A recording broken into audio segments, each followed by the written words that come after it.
Welcome to episode 53 of We Have Issues. I'm Anthony. And I'm Stevie Wildcard. And every week, Stevie Wildcard and I get together and we do our best to just call our problems by the wrong name and embarrass them terribly. We do our best to just dinosaur screech away our problems. We call our problems out for failing at their own drinking game. That's what we like to do. No, so every week, we take our problems we do, that come at us, and we do whatever we can to just get rid of them so we can make something creative and comic booky. Most recently, it's been a semi-autobiographical time travel graphic novel musical, and we're done with it.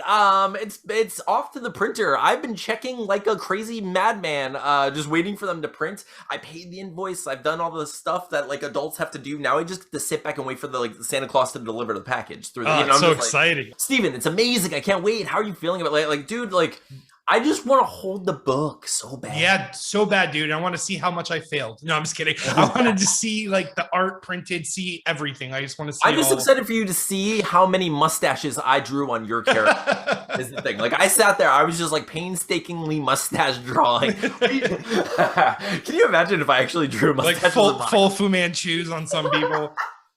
Steven, this is the way the book should look. You messed up. I did 100% of the art in this book, Steven. But yeah, we've been putting together this book for almost a year now. We've been doing the podcast for a year as we've worked through the project. It's going really well, dude.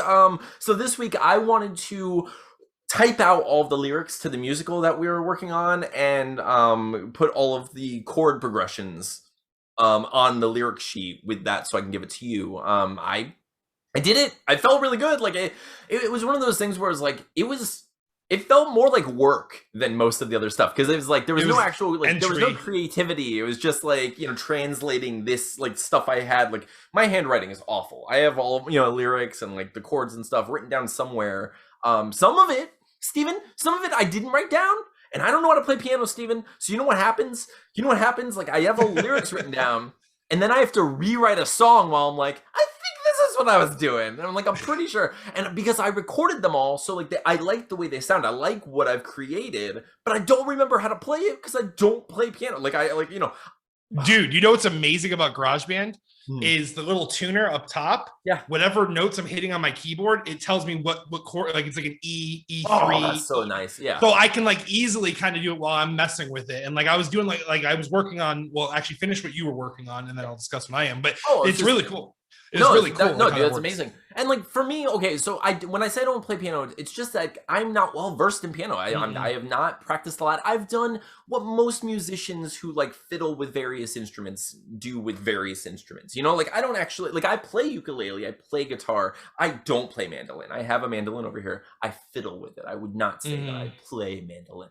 In the same way, I don't play keyboard or piano. So I know I can tell you A through G.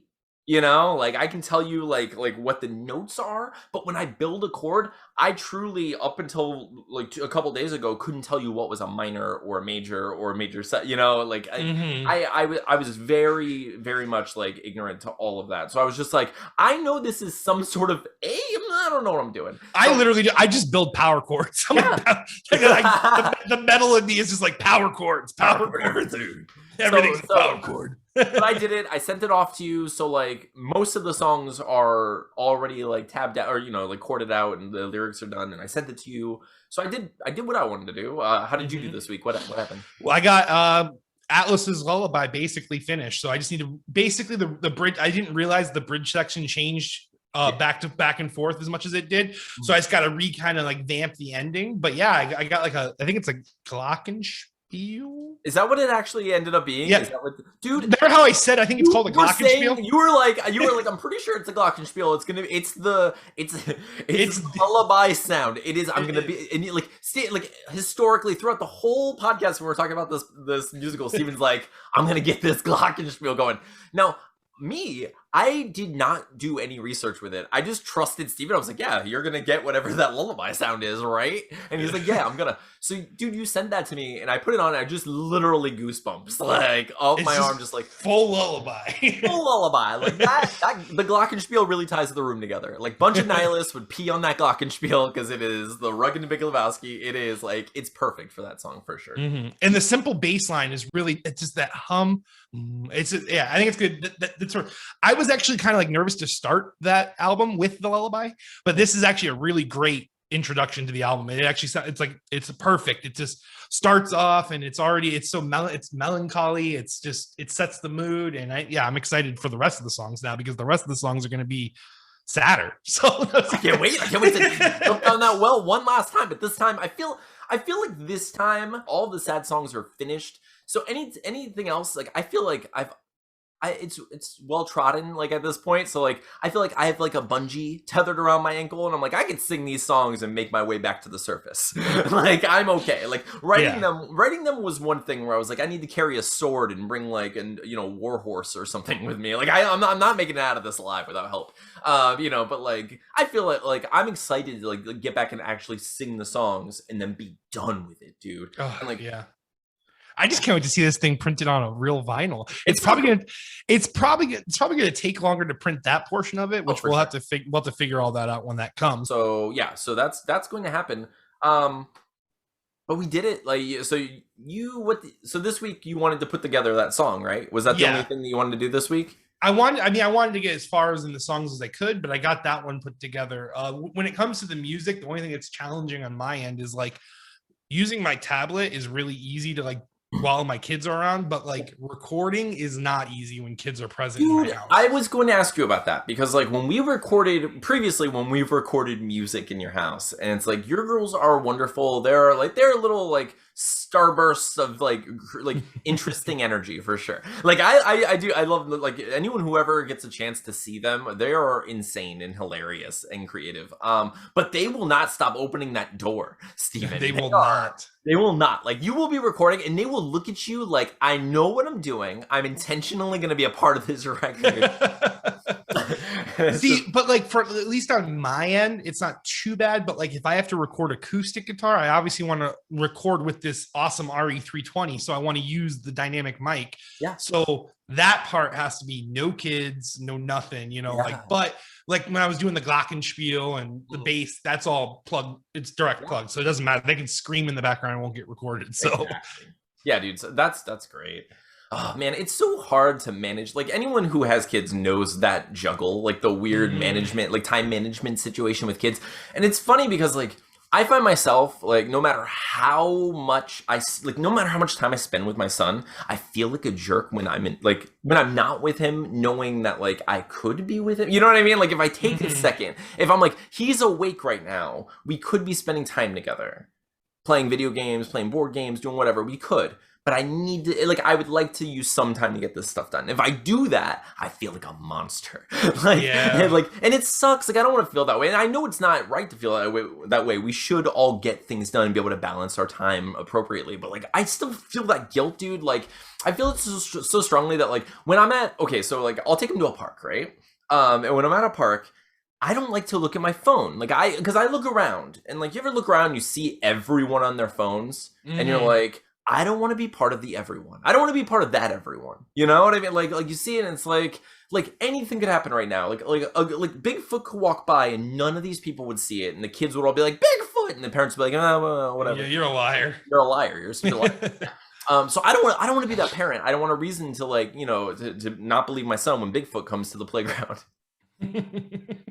I need evidence of really what this is about is the evidence of Bigfoot. Okay, it's really like I got into parenting because I needed some bait for Bigfoot because we all know what he's after. No. So when I go to the park and stuff, like I don't like looking at my phone. So like, okay, for instance, I went to the park. I went to the park with Atlas, and dude, it was just a couple days ago. I spent all day doing stuff with him, right? Like we went. I mean, I took him out to lunch, but like in the morning we played tag, we played soccer. We went to we went to one park, and then we went to lunch, and then we went to the store and got stuff, and then we went to another park.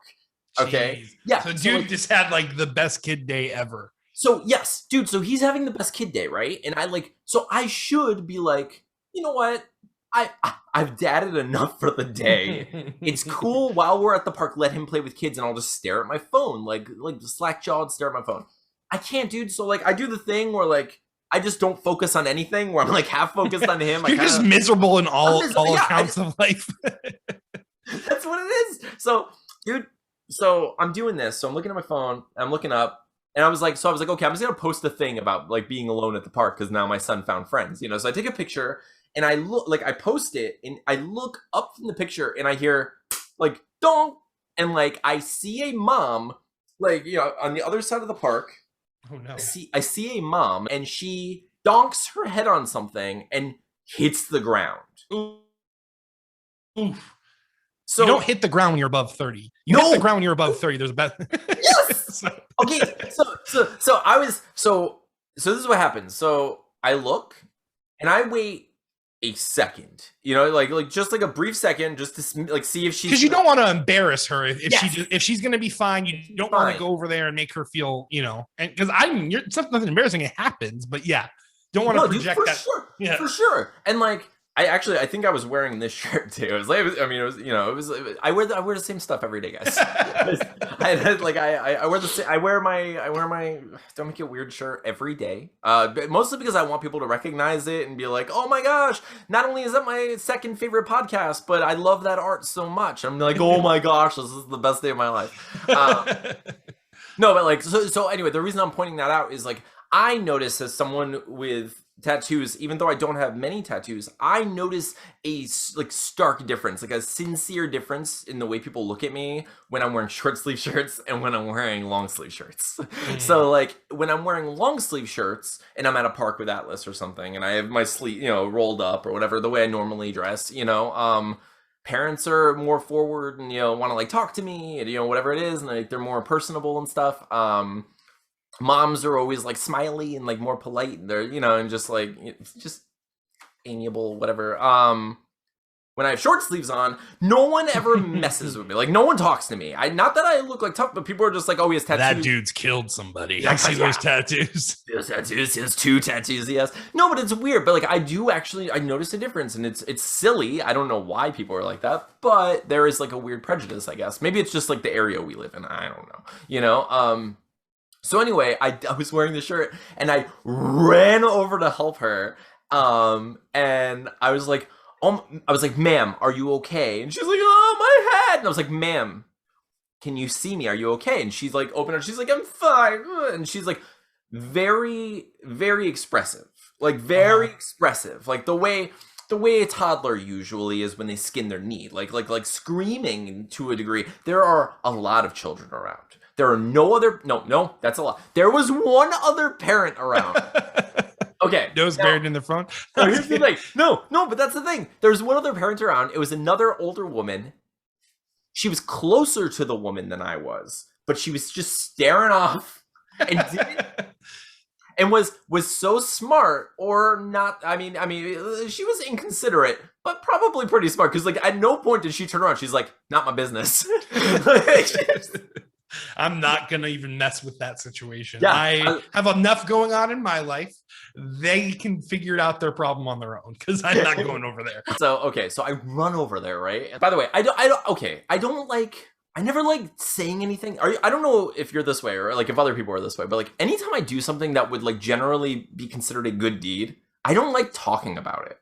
Like, I feel like a jerk talking about it. But here's the thing. I didn't actually do anything, but I did learn that I will go jump into a situation if I feel like it's required, which was it was a good feeling, because I was like, you learned something about yourself. I learned something about myself. You're the brave one. Yeah, so I was like, someone was hurt, and I literally jumped off of a bench and sprung into action. I was like, that was pretty cool. I was like, afterward, I was like, I'm glad I did that. Like, that happened very instinctively, and I was just like, that was great. That being said, when I got over there, he was not interested in being helped. Man, please stand still. I'm trying to help you.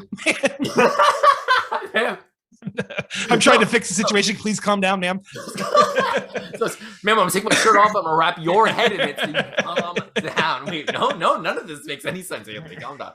So, no, dude. So what ends up happening is, you know, so she's like, oh, so she says, I hate those things.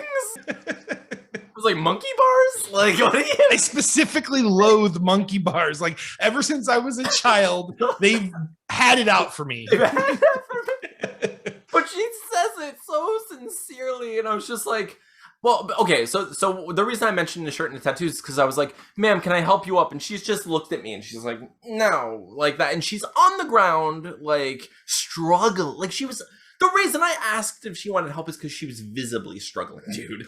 Like, I would never put this evil on you, Ricky Bobby. Like, I'm not going to offer to help unless you need it, okay? Yeah, dude. So she's visibly struggling.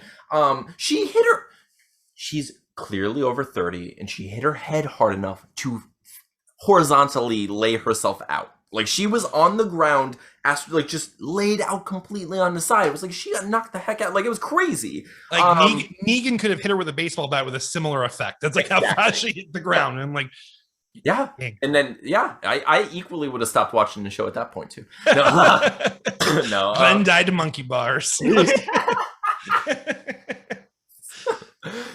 Okay, so anyway, so she like refused my help. I was like, okay, ma'am, but like, if you need anything, let me know. And I was like, Atlas, come here. And I just kind of I escorted him away from where that was happening. She left real quick after, like, I hope she's okay. I hope she was okay to drive. But it was just like, dude, it's the embarrassment though, man. Like, that's got to be what it is. Like, dude, I'll never forget. We were leaving Cece's Pizza. When we were walking out, it was raining. And dude, it was like a lot of us. It was like Brian Harding. Like, there's a bunch of people with us.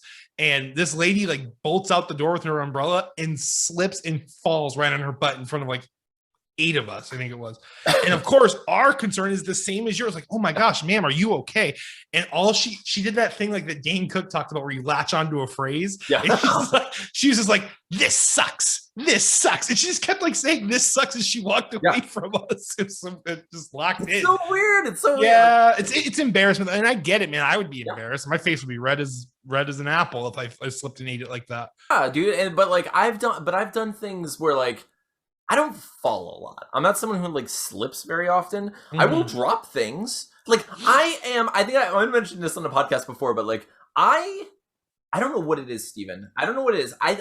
Okay, but I have ridiculous reflexes with catching things sometimes. Like, I don't know if it's dad reflex. I feel like it's been happening much longer. I've always attributed it. Okay, I'll tell you what I think it is. Like, I've always attributed it to like I'm always in my head. So I'm like thinking about things all the time. So I'm not really focused visually on things. So I'm like hyper aware of like when things are happening around me in a fuzzy peripheral. Like it's almost like a weaker version of Next. Like where you're basically seeing like the possibilities around you at all times, but just and you can alter.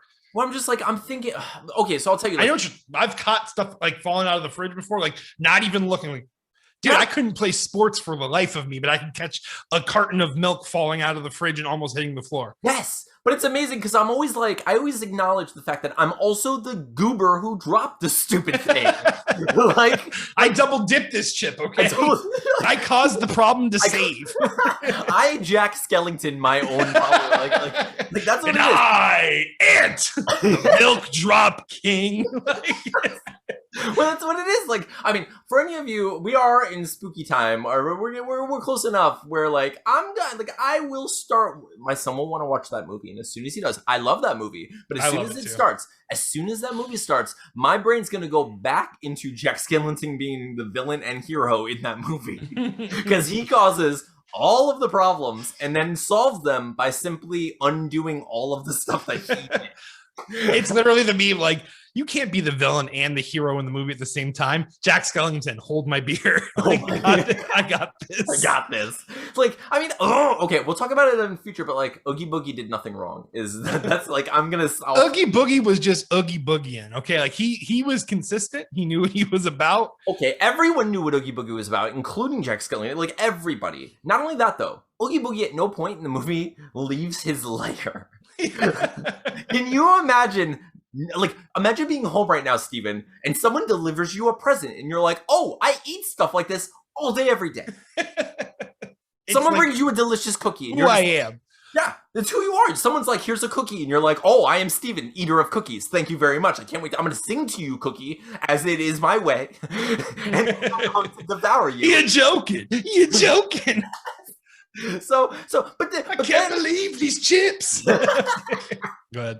But then someone shows up and they're just like, "How dare you try to eat that cookie?" And you're like, "Look, it was a gift. It is what I do. It is my way." And then they tear you apart and reveal your bugs inside. That's not cool. No. But parenting, dude. So parenting is weird as hell. No, it is going to be funny. I'm going to have to watch that movie like 100. And like, I love that movie. So it's actually one of my favorite things to have to get to rewatch over and over. But like, he knew the kids were going to do, like, I mean, He knew.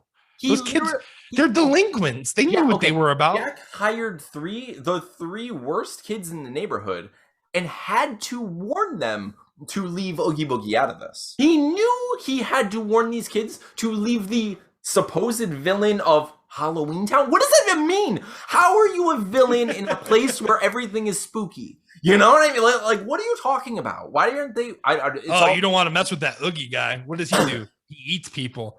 But you're a werewolf. You're a werewolf.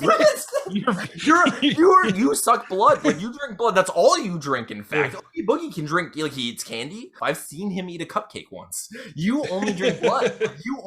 You are a vampire, sir. Judgmental much? Like there's 3 of you. Look how fat one of you is too. Like y'all got some pretty big hips actually for vampires. What are you drinking over there? Oh, dude. Speaking of spooky stuff and kids, though, dude, I had a situation. Okay, so because thankfully, my work schedule is such, like I created a new work schedule where I work while my son's in school, then I pick him up and we have the rest of the day together. Like it's been, dude, it's so nice. Like the sun is still out, we go out, like we have a snack together, then we do school stuff and we just have a day. We have dinner together and all this stuff. We do whatever we want. It's so great. Because of this, I have more time to play with him outside and stuff. So we've been playing soccer and like kicking the ball back and forth, but we do it in like our own creative way where it's like I choose 3 characters and he chooses 3 characters and they each have superpowers or like something, and like so like I'll kick the ball and I'm like, I'm Mega Man, I'll pick it up and like throw it like it's a Mega Buster, and awesome. Just like so like we each have our own thing.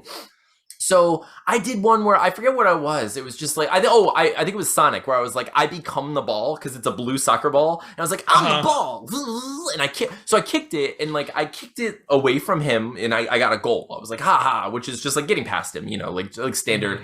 So it goes past him and it goes under my mom's car, right? So it goes under the car and he's like, I can get it eventually, because like at first I was kicking and he was like, Dad, will you get it? Dad, will you get it? Dad, will you get it? And I was like, can you go get it, buddy? And he's like, I can get it. I was like, he runs over and he reaches his leg under and like kicks the ball and he's like, I did it, So he gets the ball, okay? And I'm standing in the grass and my son, who is facing the opposite direction of me, looking at my mom's shiny black car, says, Dad, very sincerely, who is that? And I look around and there's no one there. Oh my. Steven, I'm not kidding, dude. Like Atlas never turns around. Like whatever it was, he's staring at it. And he's clearly like audibly a bit shaken, right? And he goes, Dad, who is that? And I go, who? And he says, the Shadow Man. What the? First and foremost, that's what I teach. You don't bring up the word Shadow Man unless you see a Shadow Man. But what? Yeah. So, okay, dude. So I start moving, and I was like, "Is he moving?" And he goes, "No." Oh man. And I was like, "Atlas, look at his hand." And he's like, "Okay." I was like, "Is he moving?" And he's like, "I don't know." I was like, okay. So finally I was like, okay. And I ran and I was like, did he move? He's like, I don't see him. I was like, I think you were just seeing me in the reflection. I think. I don't know. I hope so. I hope so. Here's the thing. I hope you were just seeing me, and I don't know what to do about it. I have no answers for you, child. That's just one of life's weird, big, ineffable, spooky, supernatural situations. You may now be visited by shadow people is the thing, and there's nothing I can, like, I'm afraid I can't help you. I don't have a proton pack, and if I did, they never fought shadow people, so I don't know what to say. Dude, I was gonna like quote Casper version of Ghostbusters, because like how you would call me if you had a vampire next door neighbor, and I'm like, yeah, but if you called me about a shadow man, you know who you're gonna call? Somebody else. It ain't gonna be me. I don't mess with shadow people. I'll tell you though, Steven, it's not something. Okay, I very rarely talk about like supernatural stuff because. Can you hear me? Yeah. Okay. Like, I very rarely talk about supernatural stuff. Like, if I see something and I don't know for sure what it is, I will pretty much keep it to myself or like talk to you about it maybe. Or, and be like, hey, this was interesting and suspicious and weird. I don't know what it is. Like what happened with Atlas, I would not be like, oh my gosh, my son saw shadow people. I will say, like, I honestly, he could have seen like a weird funhouse mirror version of me in, you know, and like silhouetted by the, you know, by the car. And then he just said it was a shadow, you know. Yeah, and he didn't recognize it because he doesn't often see anything in that from that perspective. That's very possible, you know. So like, I don't know. I would never perpetuate like, ooh, my son sees spooky shadow people, because you know what that does? It creates a reality in like my head, or like for people, like as if I'm defining the world in such a way that there are shadow people. So like now what I'm saying is, like, whatever answers there are to the big ineffable, like, human weird, like, what happens when we die, why are we all here, what are we doing, it's like part of it has to have one of the variables, like A is shadow person, you know, where I'm like, now you have to rationalize shadow people, and I'm not sure we can do it, you know. But I'll tell you, dude, speaking of shadow people, when he said that, I'll tell you what happened to me. I was suddenly really scared. I have actual memories of when we went to the campsite, when we would go to the campsite, and there were at least 3 different occasions where we'd walk into the woods and I would see shadow people. Silhouettes moving in the woods, basically. Yeah, well, in my case, they weren't even moving. Like, I would literally stop. I remember very clearly. It was always when we were either entering or leaving, which is like, that's how I can explain it away and be like, oh, my eyes are adjusting to the lighting of the forest and or like the wooded area and everything, you know. So like, I'm like, I'm not seeing things in my, you know, it's like a pareidolia. Like my brain is creating, you know, symbols and stuff that aren't there. So I'm creating a shape that isn't there in the darkness. But dude, I very much have very strong memories of walking into the campsite, and you know, it's not like we went there when it was pitch black even, you know. It was just like, no, the moonlight was always actually very vibrant in that area. Exactly. And like, and so that's part of why it was like very scary when he said that, because I was like, my memories of this are entering a wooded area, and as I walked in, I remember just stopping and looking forward and just seeing a very specific shape of a person just standing and not moving. And it was just one of those, like, I don't know what to do. I know I mentioned it to Mike once. I mentioned it to our friend Mike, where I was just like, I see someone in the woods, like right there. I was like, I don't know what to do. Like, someone's right. I don't know what to do. You know, it's just like, but you know, we're all like 18, 19, you know, whatever. Yeah. It's just like, it was creepy and weird. And it was just one of those situations like anything else, where it was like, I'd do the thing that you probably shouldn't do, where it's like, I'm rubbing my eyes and like doing the, and like, it would be gone. And it's like, so then of course I'm left with like the weird mystery of like, did it only leave because I rubbed my eyes, or did it, you know, or it's like, so it sucks. I actually saw him too. Granted, I had partaken on something. Okay.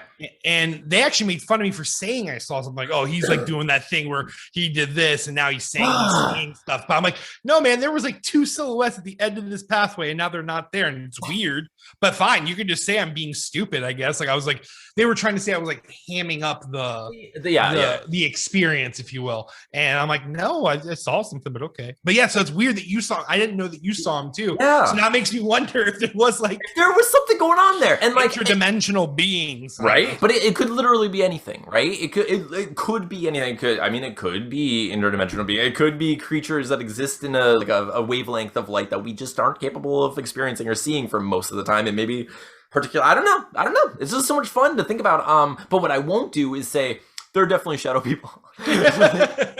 You know what I mean? Yeah, I do, for sure. I'm not going to like go ahead and start a website.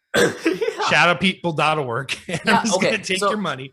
If I saw them every time I did a certain thing, or if I could recreate the situation intentionally, maybe. But I guess like then it would be like, maybe there aren't shadow people, but it's just something here. I don't know. It's weird to think about, but like that's what happened in my head when he said that.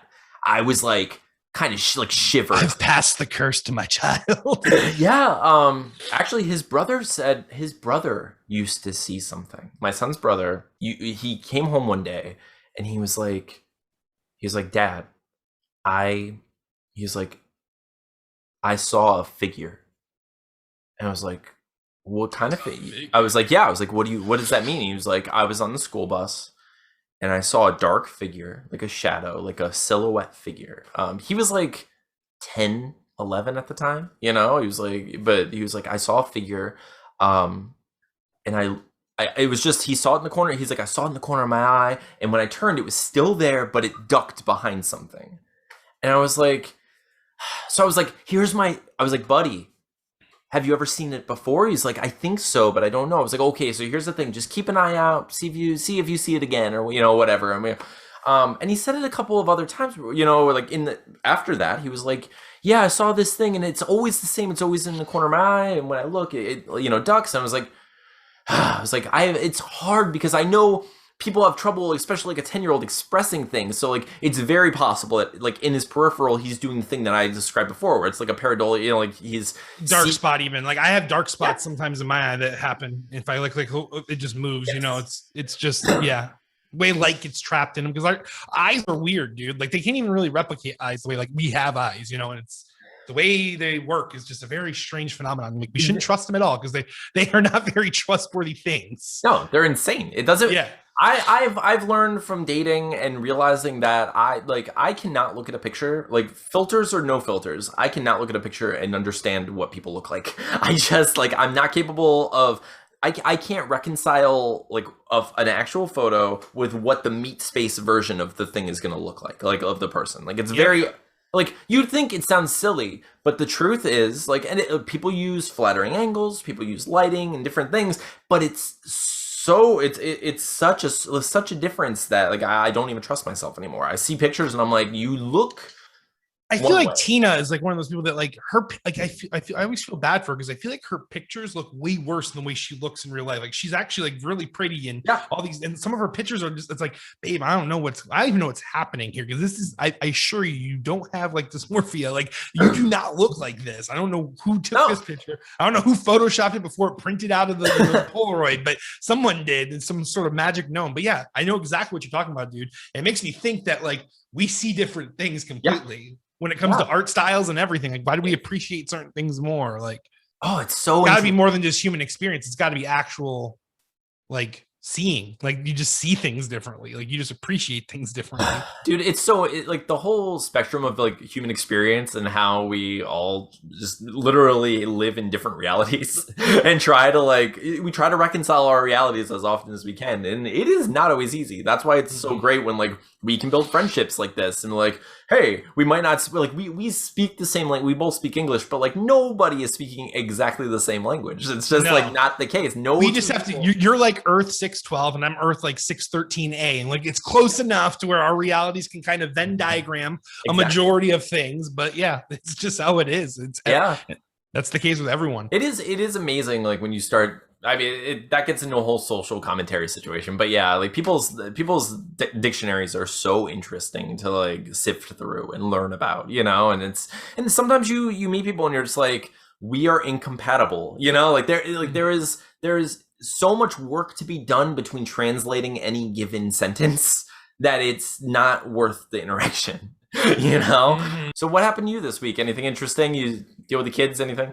Well, I did the song. Oh, and then I spent like the free time of like not drawing Play It Again by drawing the Sinister Six and Venom and Carnage. But I got like all that, like, how like you get that. All right, Steven, I have to say this, Steven. Okay. I don't want to like compliment sandwich this. I'm just going to come out and say it, okay? I'm just saying that what you should do is create an OnlyFans account for Carnage? For Carnage and Venom. Because Steven... They're thick boys. Steven, those are thick boys. Now, I'm not saying... Okay, I like, like, I love you, dude. And like, compositionally, like your Spider-Man, I think, top-notch, like, composition, awesome, like, super BA, like really cool stuff.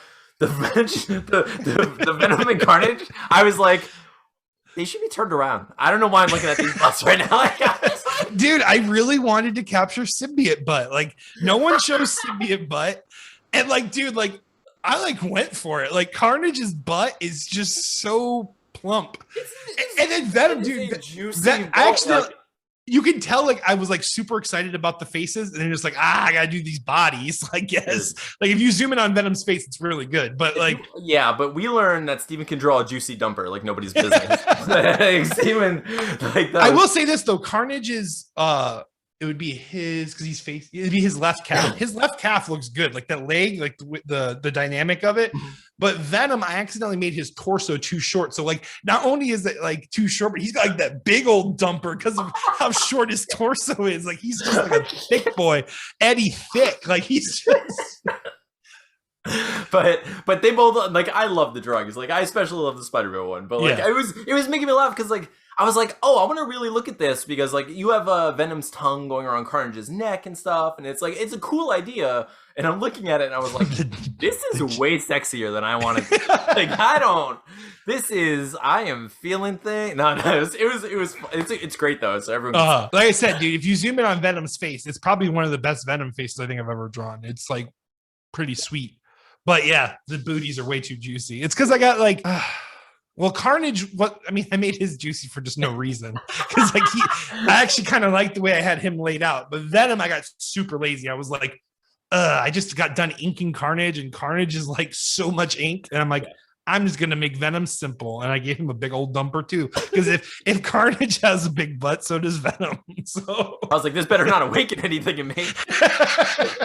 It just cuts to me drawing, and I just got Sir Mix-a-Lot on repeat. I like big butts, just like going nuts. So Steven, what are you gonna work on this week? I'm gonna work on hopefully the next 2 songs, which if you could send me, I think you already do have demos of those recorded as well. Yeah.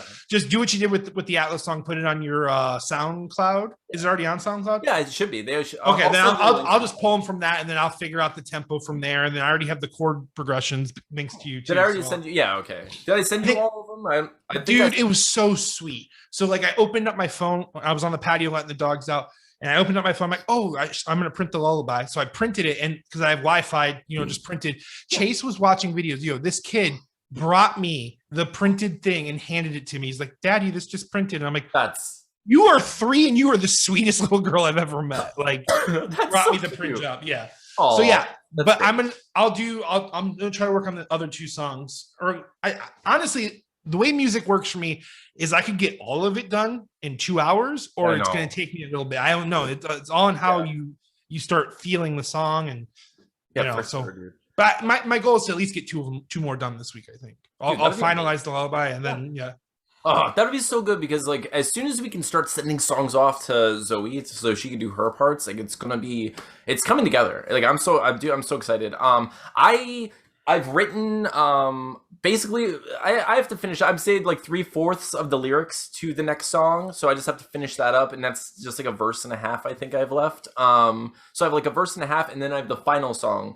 Both like positive songs. I'm gonna try to do both this week because it's a school week. I have a couple. I have Wednesday off, which is like I love Wednesdays, dude. I love Wednesdays so much. Our podcast drops. I do the weird movie Wednesday. Like if I'm off on a Wednesday, and it's like Atlas goes to school, so I have like his school time to just literally I post a podcast and do whatever I want. So I'm gonna try to get both of those songs written. Otherwise, I'm gonna send all the stuff to you and just literally click refresh until they say that they've shipped our comic book, because like they should be shipping it out this week. Dude, this is such a big month for me because we'll probably get the comic this month. It'll probably ship to us this month before October.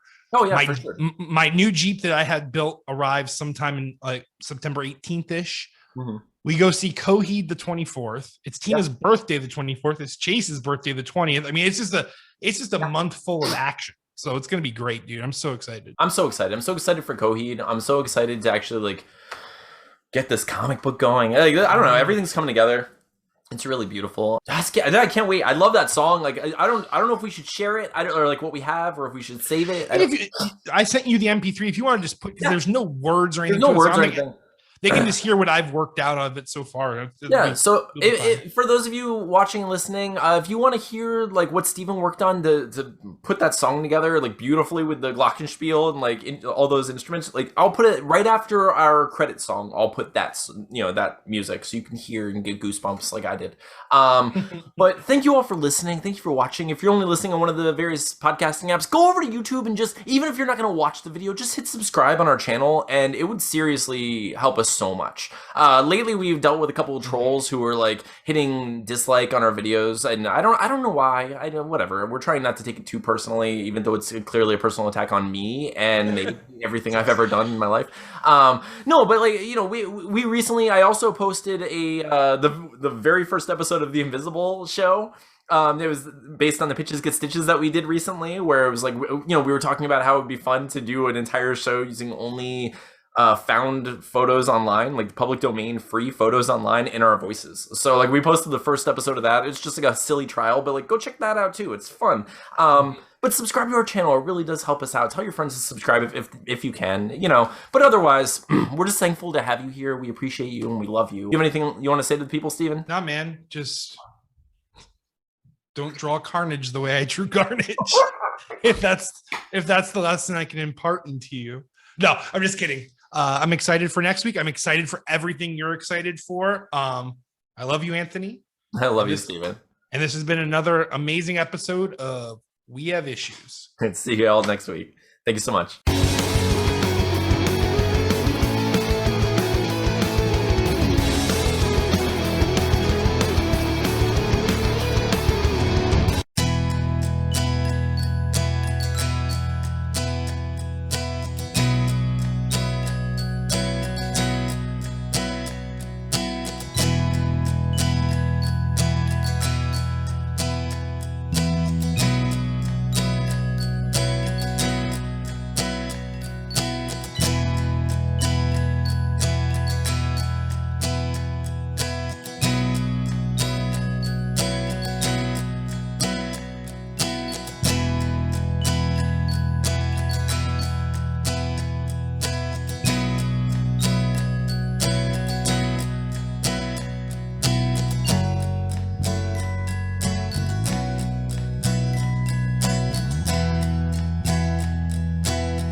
It's like a montage of me like drawing it and going and scribbling it out, making it bigger and bigger until it's like.